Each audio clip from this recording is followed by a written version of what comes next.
This is Full Coffers with your host, Phil and Toni Buggs from Abundant Harvest Christian Fellowship Ministries. And this week on Full Coffers, The Journey, Part 9. All right, Nashville. How the heck am I going to convince this man to go to Nashville? Because it ain't happening. Everything I know is in Detroit, my friends, everything. This girl come from Bama. I get it. I love her to death. But, I'm playing drums for my church. I'm starting to really enjoy, starting to move on in my job. I've gotten promotions. I'm the lead at a pretty productive machine shop in the suburbs of Detroit and Auburn, Michigan. I work right behind the Palace where the Pistons used to play. It ain't there no more. Yeah. But she ain't hearing all of that. No, because you think about it, I had a very good job working at Ford Motor Credit. Why would I want to kind of downsize? Because I was already told that there would be a pay cut, and they couldn't guarantee me that I would be coming in as a paralegal. But for some reason, I could not let it go. And so after a lot of talking, arguing and talking, Philip agreed to go down because I was able to secure an interview Labor Day weekend in 1993. Yes. 93. Yes. So it's Labor Day weekend. So we drove from Detroit to Nashville. It's like an 8-hour drive. We stayed at a hotel. And we got there like on a Thursday night, and my interviews was all day on Friday. They wanted to get me to interview in just about every department since I'm only going to be down there for the weekend. And we stayed in a Holiday Inn in Brentwood, Tennessee. And while I was interviewing, Philip and the kids were kind of exploring. And every interview that I went on, something inside of me just says, yes, I want this. When we stopped for lunch and I was waiting for my next set of interviews, I was just looking at the people, and people actually waved. It's like, do you know them? No, I don't know them. It's like, why are they waving at us? We'll talk about that later on because, I'm going to keep it quiet. So, I'm taking it all in, and I'm holding my breath because Philip's not giving me any indication whatsoever. And I know that if I couldn't convince him to come down, we weren't coming. I don't care if I had 12 offers. If he didn't want to go, we weren't going. So I'm sitting up here praying and saying, Lord, I really want this. Just being in that environment was calming. It was, the trees were green and blooming. We went down in September, so it wasn't too hot then. Lots of hills, lots of roaming hills and mountains, green mountains. It was just beautiful. Coming from Concrete City to rolling hills, it was like, I gotta have this. So, and the crazy part was God was working on me in subtle ways. Yeah. Toni mentioned about people waving, and that is something that caught my attention. And it took me back to my growing up in Detroit when Daddy used to drive the cars and we'd sit in the back seat. And every once in a while, Daddy would have this way. He had a swagger about the way he leaned. He had a gangster lean is what he's trying to say, okay? But we'd be coming down and he would see someone and Daddy would throw his left hand up. He wouldn't say anything, just throw his left hand up. And as a kid, you don't know, at first you don't even acknowledge it or understand it. But after a while, like, why is he doing that? But the strange thing was, as a grown man married in Detroit, I stopped seeing that after my father passed. And it's interesting the way things subtly change. But if you're constantly there, you don't see it. Right. I didn't notice Detroit had changed. We spoke in a previous episode about how we were becoming complacent and eventually restless. Well, Detroit was changing. It wasn't the welcoming upbringing that I had been used to. You stopped speaking to people. If you didn't have business with them, you didn't even look people directly in the eye. It was very distrusting. No, it was. It was become a very distrustful place. And I still love Detroit, but I noticed it had started to change. But when I went down to Nashville, remember now, I hate country music. But what got me was that people spoke And I'm not just, and I'm going to call it like it is, I'm not just talking black folk. White folks spoke. They did. I mean, and it blew me away, and I do say that figuratively, but it was the truth because we ate at this, IHOP, I think it was right by Vanderbilt University. And I'll say this old country woman, she greeted us like we were her long-lost cousins. Baby. Hon. Bless your heart. And she didn't mind correcting us either because it was something about a drink, and she asked, what kind of Coke do you want? I don't want Coke for breakfast. I want want some more juice. I didn't realize that there was a cultural change going on. But what got me was and I had heard it said but never experienced it, Southern hospitality. People spoke to you and they genuinely liked you. And you knew it if they didn't like you. Them folk were real down there. So it was a breath of fresh air because unfortunately in Detroit we had grown so skeptical of people that our circle of friends was smaller. Literally, when you walk down the street, you wouldn't speak to people unless you knew them. I mean, it just became that distrustful. So getting back, I really enjoyed Nashville. Did I say that? Oh, Lord, I did.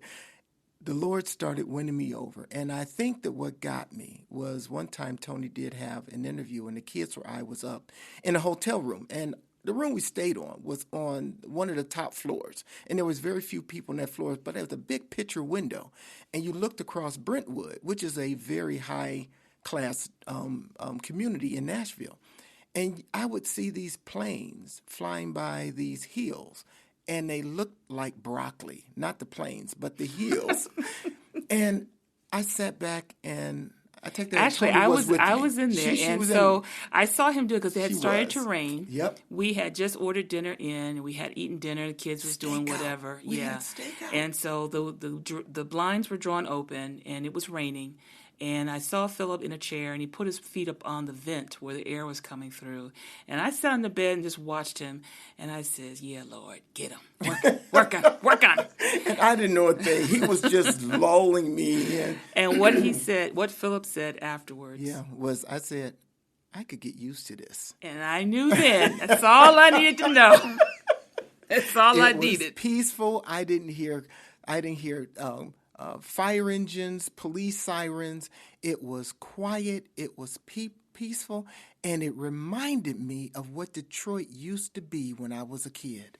And so that next day, Saturday, we just did some adventure driving. We did. And I think for me, driving in little areas and things, as we further got kind of deeper into the South, we were driving to some other cities in Tennessee. Columbia. But what I saw going on down there was a lot of new home construction. Yes. And, and a couple of times we stopped. Yep. And we got out and we looked in these new homes that were being constructed.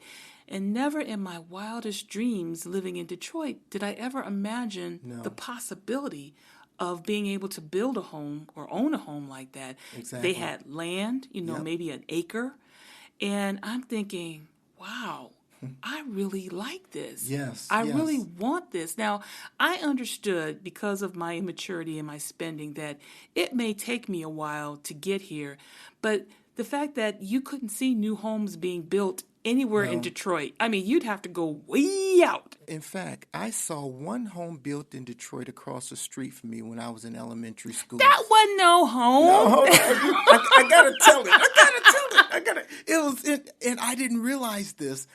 There was a lot across the street from us, and I saw the construction workers. They laid the concrete, the foundation, what I later on found is the foundation, and then nothing was there for a few weeks, just that concrete slab.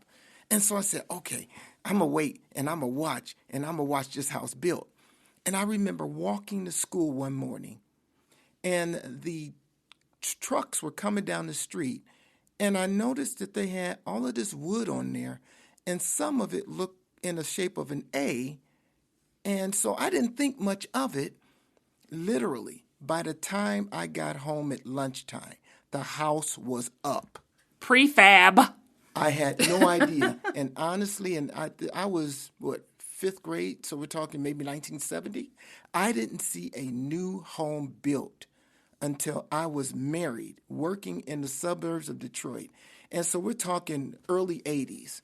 I was out of the house married before I saw a new home construction. And so it kind of, brings you back to reality, that the Yeah. reality that we were living in Detroit, Northwest yeah. Detroit, Yeah. Michigan, was probably the best that we could do was to maybe move to Oak Park or something With where other older still homes. exactly. So again, this stirring within both of us Yeah. and seeing what could possibly be, and Right. I think that's probably what I was feeling in Detroit, a lack of hope.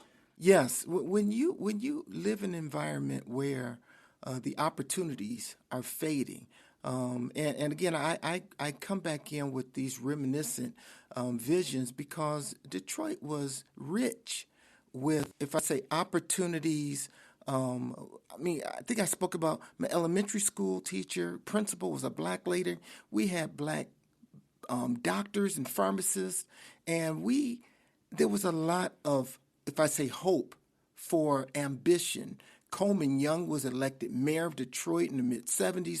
There was a lot of hope, but it was being diminished by the growth in crime and the lack of hope for our neighborhoods. I remember attending a neighborhood meeting where they talked about the prospects for our community over the next 5 or 10 years. And I walked away and the guy said stable at best, which means there was going to be no growth in that neighborhood. And it does something to you when you don't see yourself being able to aspire or to grow.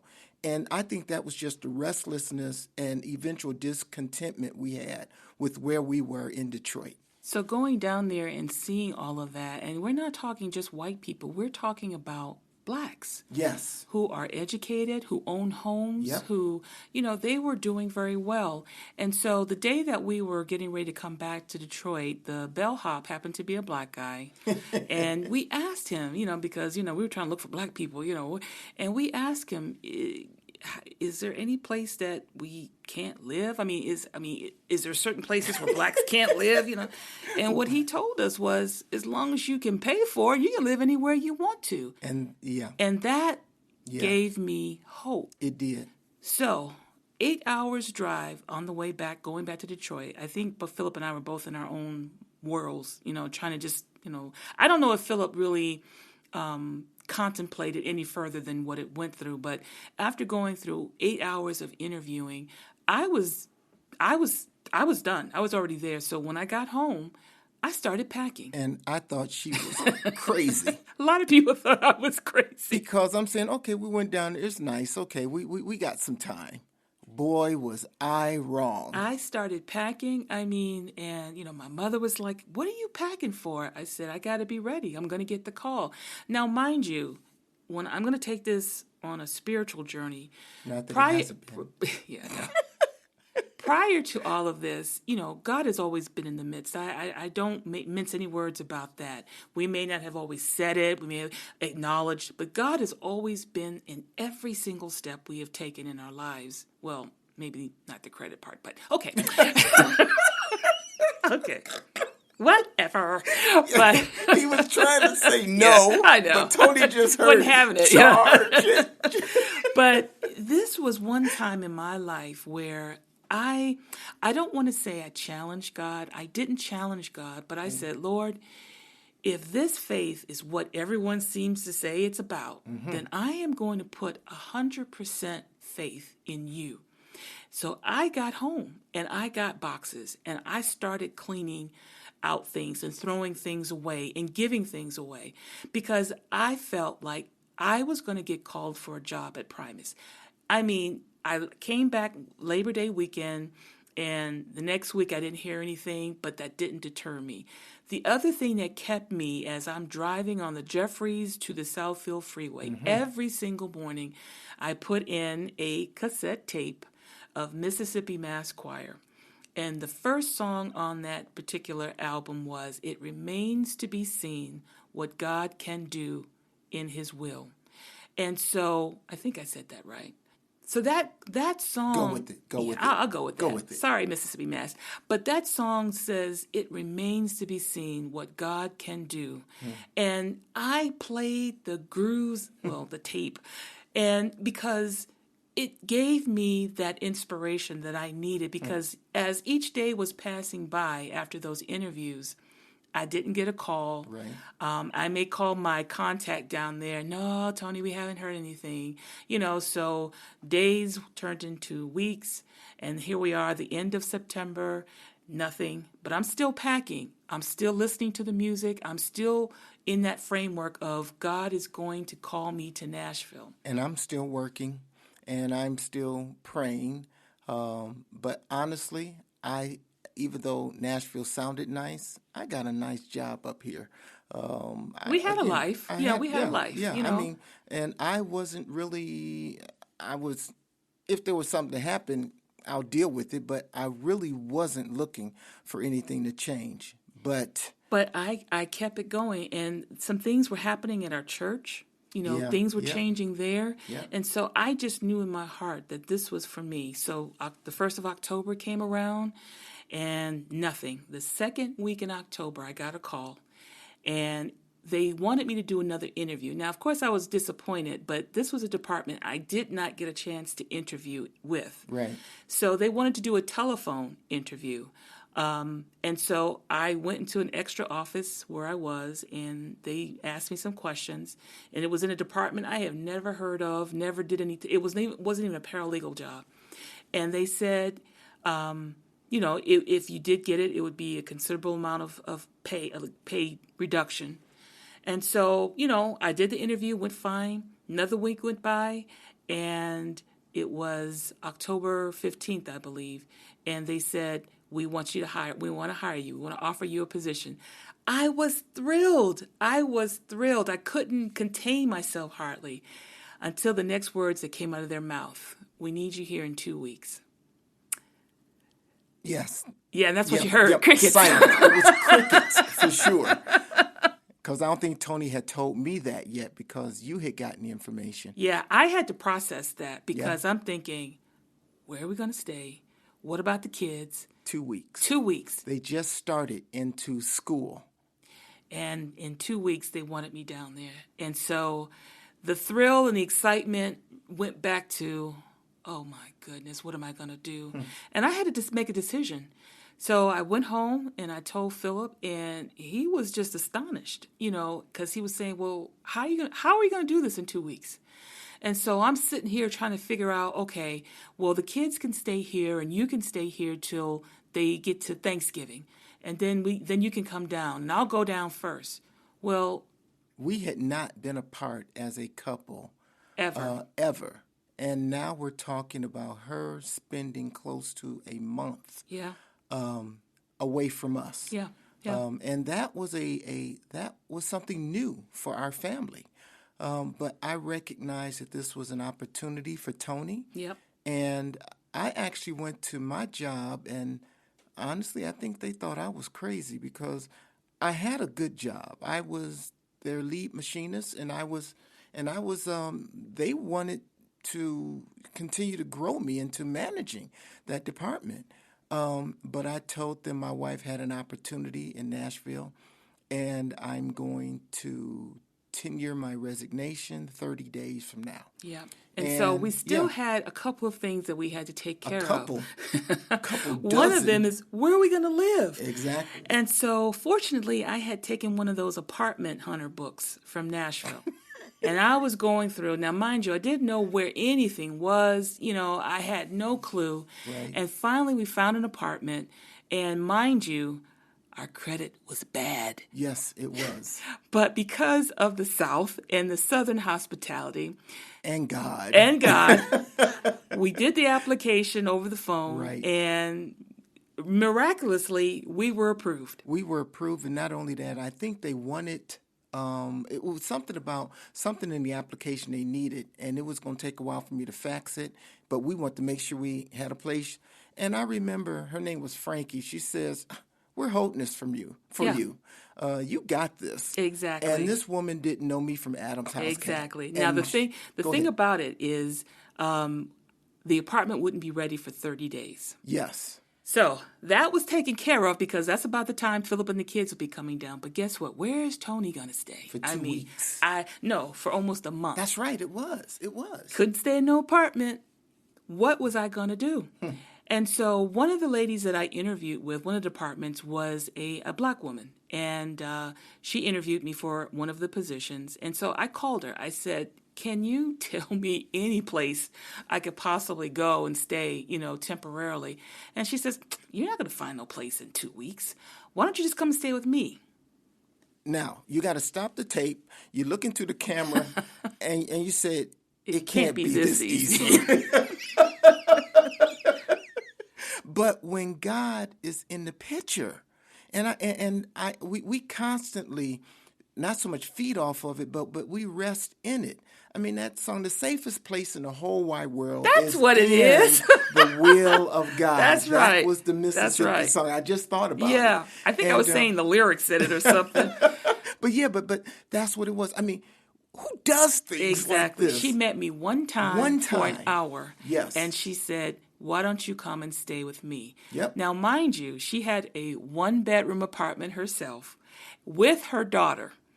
And she invited me to stay with them. Wow. And so if that wasn't God, I don't know what is. And so for me on that spiritual level, I mean, I've always trusted God, but never to that extent where I come home from a job that I didn't have, start packing for a place I didn't know if I was going, and the only thing I could hang my hat on was that faith. Mississippi Mass song and my faith that God is going to give me this because I believe it is in His will that we do this. And yes,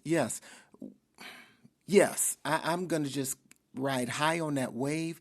We could go places and people might argue some validity of that, but I know what God did in that instance, and these things just don't come together. No, it was like slicing butter. Okay, is it chance? Is it luck? You can throw it in there, but my Bible teaches me that man may throw the sticks, but God determines how they fall. It all still, God controls everything. So God, it was in His purpose for our lives that this did happen. Yeah. For us, when God spoke to me that night and said, Philip, I want you to do better for your family. I've equipped you and Toni to do better. That wasn't everybody's prayer or everybody's marching orders. Those were my marching orders and Toni's marching orders for our family. There are some families that God has kept in Detroit and has prospered. For us, God called us away from Detroit to do work for Him outside of Detroit. I call it our Abraham experience because Abraham was pretty settled in where he was, but there was a restlessness in Abraham. I'm going with that. I won't be a Seminoid with that. Excuse me. But God had a purpose for Abraham's life, and Abraham listened. Exactly. God had a purpose for Toni and my life, and we listened. And our journey has been from one listening experience to the other, but listening for God to tell us where to go, what to do.